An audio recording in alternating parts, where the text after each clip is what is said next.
নামাজ পড়ে। আমাদের প্রধানমন্ত্রী তো কোরআন পড়তে জানে, আমাদের প্রধানমন্ত্রী তো বঙ্গবন্ধুর কন্যা, যেই বঙ্গবন্ধু ইসলামের পক্ষে আজানের পক্ষে কথা বলছে।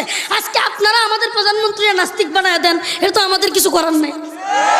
ঠিক কি ঠিক না? আমরা বলি যে এই প্রধানমন্ত্রী নাস্তিকের পক্ষ নিবে, অথচ সুস্পষ্ট এই প্রধানমন্ত্রী নামাজ পড়ে কোরআন পড়তে পারে। এখন কয় হুজুর আপনি ওনার পক্ষে বিপক্ষে বলছেন। না, আমরা ওনার বিরুদ্ধে বলি না, বরং আমরা একটা হুঁশিয়ারি দিয়ে রাখতে চাই, বাংলার জমিনে যেই প্রধানমন্ত্রী আসেন নাস্তিকদের পক্ষ নিলে বাংলার জমিনে ঠাঁই নেই। হুঁশিয়ারি। কেন হুঁশিয়ারি? আরে একটা দিতে হবে। অনেকে বলে রাষ্ট্রে বাস করেন, রাষ্ট্রের নেতাদেরকে ভয় করেন না। আমি বলবো সম্মান করি, ভয় পাই না। আরে ভয় কেন করবো রে মুসলমান? আরে সেও তো আল্লাহর বান্দা, আমিও আল্লাহর বান্দা। আরে প্রধানমন্ত্রীও একজন মানুষ, আমিও একজন মানুষ। আমার আল্লাহর আদালতে প্রধানমন্ত্রীরও যেমন বিচার হবে, আমারও তেমনি বিচার হবে।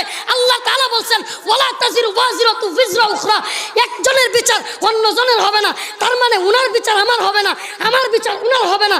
তার মানে উনার কথায়, এমপির কথায়, মন্ত্রীর কথায় আমি যদি অন্যায় করি, পাপ কাজে জড়িত হয়, তার মানে আমার পাপের বোঝা এমপি সাহেব নিবেন।